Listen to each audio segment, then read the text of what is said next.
Sir, जो सिवान वाला issue है इस पर आपने ट्वीट भी किया था। देखिए, बिहार में लॉ एंड ऑर्डर नाम की कोई चीज़ बाकी नहीं रही अभी। और ये मैं नहीं, आप एनसीआरबी का 2022 का डेटा देखेंगे तो उत्तर प्रदेश के बाद सबसे ज़्यादा मर्डर अगर कहीं पर हुए तो बिहार में हुए। हर तरह के क्राइम वहाँ पर हो रहे हैं और वहाँ की जो सरकार है, मुख्यमंत्री हैं, डिप्टी सीएम है, ये दोनों ये जो लॉलेसनेस हो रहा है उसको रोकने में नाकाम साबित हो रहे हैं। आप देखिए कि आरिफ जमाल को उसकी औलाद के सामने मार देना, ये बताइए कितनी बुरी बात है। और अब तक आप उन कातिलों को नहीं पकड़ते हैं। नवंबर में समस्तीपुर में एक ही घर है भगीरथपुर गांव में मुसलमान का, उसको डराकर घर को जलाकर उसको भगा दिए। पुलिस एफआईआर रजिस्टर करने में नाकाम हुई। जुलाई 2023 में पुलिस खुर्शीद आलम को, सोनी कुमार शाह को, जो बिजली नहीं आ रही थी, कटिहार में गोली मारकर उनको मार दिया।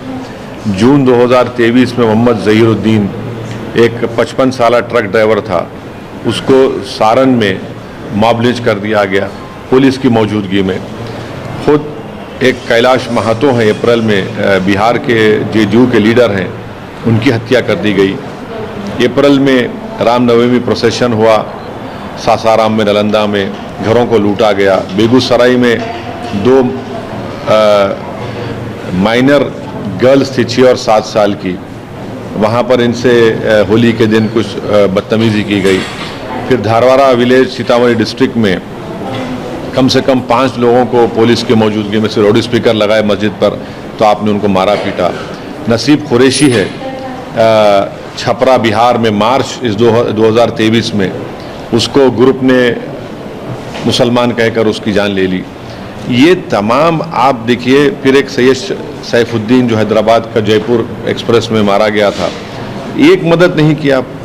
हाँ, एक मदद आपने की। असगर अली जो बिहार के थे, जिसमें मरने वाले जो रहते थे राजस्थान में, उनकी मदद नहीं की। तो आप किस बुनियाद पर आप कह रहे हैं कि आप बड़े सेकुलर हैं, आप बीजेपी से मुख्तलिफ हैं, आप नरेंद्र मोदी से आपकी पॉलिसी मुख्तलिफ है? कहाँ है?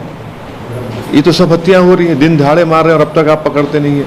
तो ये सब वहाँ पर एक लॉलेसनेस बढ़ रहा है और जो जिसके दिल में आ रहा है कानून अपने हाथ में लेकर ये सब हत्याएं हो रही हैं, मारपीट हो रही है, जुल्म हो रहा है गरीबों पर, मुसलमानों पर, दलितों पर। तो मैं इसका कंडेम करता हूँ। ये सरासर नाकामी नीतीश कुमार सरकार की, जो आरिफ जमाल को जिन्होंने मारा है। सर, कर्नाटक के हवाले से 2 दिन पहले ऐसी खबर आई कि हिजाब पर से बैन हटा लिया गया, लेकिन कल फिर मुख्यमंत्री के हवाले से ये बात हुई कि हम विचार कर रहे हैं। 7 महीने हो गए हैं सरकार के बने हुए और चुनाव में 7 महीने हुए हैं। इनको सिर्फ एक गवर्नमेंट का ऑर्डर निकालना है। वो ऑर्डर निकालने से डर रहे हैं, कांप रहे हैं। अरे भाई, आप ऑर्डर वापस ले लीजिए और ये ऑर्डर निकालिए कि भाई आप जिसको जो कपड़ा पहनना पहनिए, किस्सा ख़त्म, बर्खास्त। कोई ड्रेस कोड नहीं होगा, इतना ही निकालना है ऑर्डर इनको। ड्रेस कोड नहीं होगा, आप वो भी नहीं निकालना चाह रहे। और मुख्यमंत्री जनसभा में एक बात बोलते हैं और फिर मीडिया को आके आधे घंटे में कहते हैं कि नहीं, अभी हम विचार कर रहे हैं, सोच रहे हैं। तो ये तो कर्नाटका के उन मुसलमानों को, उन मुस्लिम ऑर्गेनाइजेशन को सोचना पड़ेगा जो बड़ा जोर शोर से प्रचार किए थे कांग्रेस के लिए, वहाँ पर सिद्धरामैया के लिए। अब वो लोग खामोश क्यों हैं? जो लोग हमको गुस्सा करते थे, हम पर तनकीद करते थे, अब वो बोले ना भाई, आपने इनके लिए प्रचार किया, इनको आपने सत्ता दी, तो इनको चाहिए।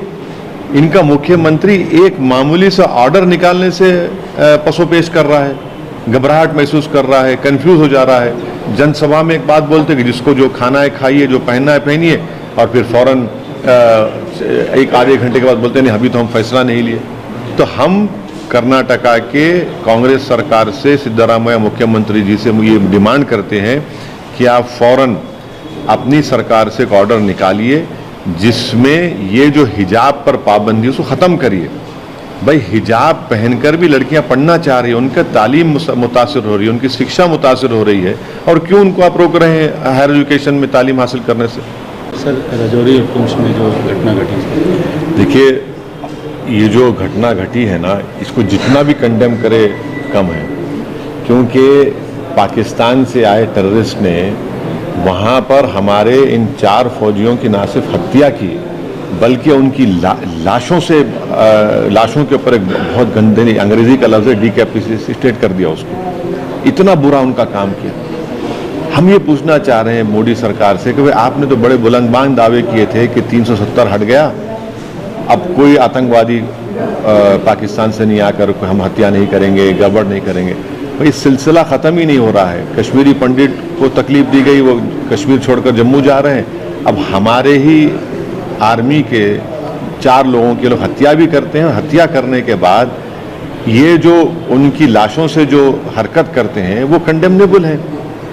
और फिर उसके बाद वहाँ पर 5 गुज्जर बकरवाल लोगों को आप उठाते हैं, उनका 29 सेकंड का वीडियो वायरल होता है जिसमें उनको मारा जा रहा है, उनके जिस्म पर जख्म है, मिर्ची डाली जा रही है और 3 मर जाते हैं और 5 अभी अस्पताल में, 3 सीरियस है।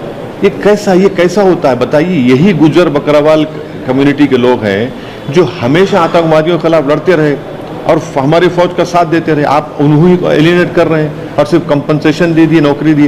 अरे अरेस्ट क्यों नहीं करते उन लोगों को? आपकी कस्टडी में, सरकार की कस्टडी में उनकी मौत हुई है।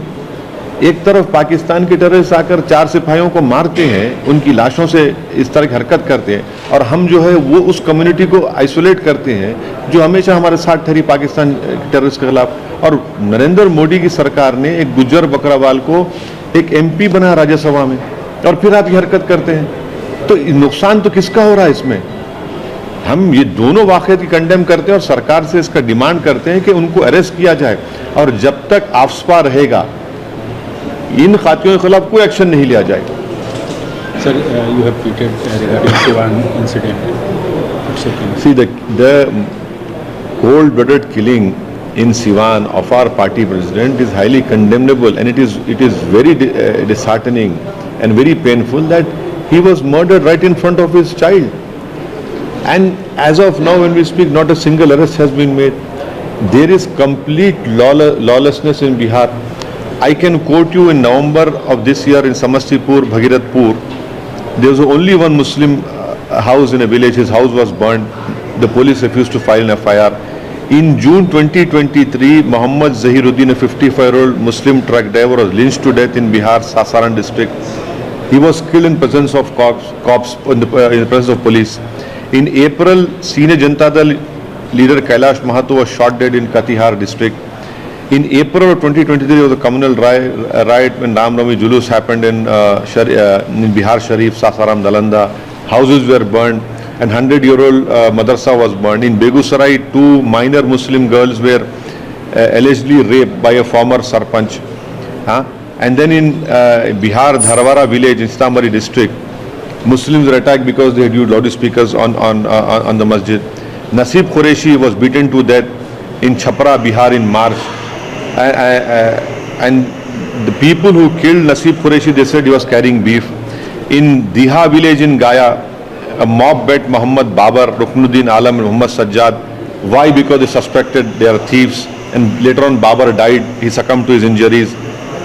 And then in the Jaipur Express, one Asghar Ali of Bihar, who happened to live in Jaipur, not a single paisa was given by the Bihar government. Whereas in Hyderabad, Saifuddin was given 2 BHK and ex-gratia was given to his orphan children. So there is complete lawlessness in Bihar, and it is very unfortunate that Shri Nitish Kumar and the Deputy CM Tejaswi Yadav have completely failed in protecting the minorities in Bihar. This completely lawlessness, and then they talk about secularism. What is the difference between them and Narendra Modi and BJP? Please tell me. If you are not able to protect the life and limb of the minorities, if you are not able to ensure that rule of law is implemented. Sir, we heard 2 days ago that Karnataka government will lift the ban on hijab, but yesterday we heard about that they are considering the decision not dead. What's your comment on it? 7 months have passed since the formation of the Siddaramaiah Congress government Karnataka. During election time and campaigning time, they had made various promises that the reservation to Muslims which BJP had taken out will be restored, hijab ban will be lifted. Even in 7 months, you have not lifted hijab ban. A simple order has to be issued that you can wear whatever dress you want and come and study in higher education courses.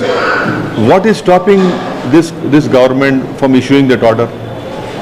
You are the executive, you are the policy makers, you have the right to take a policy decision. And why is it that all these organizations who supported the Congress party in election campaign, and what about those Muslims who voted for the Congress party? You are deceiving them. A simple order can be given. It will take not more than half an hour to issue an order so that Muslim girls do not discontinue their higher education in colleges.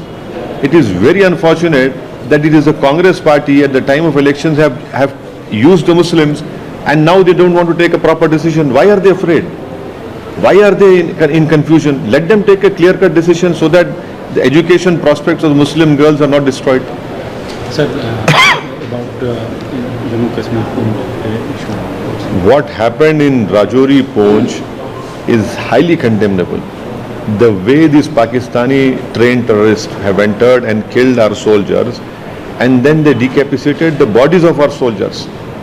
And the further sad news is that 8 locals were picked up belonging to Gujar Bakrawal community.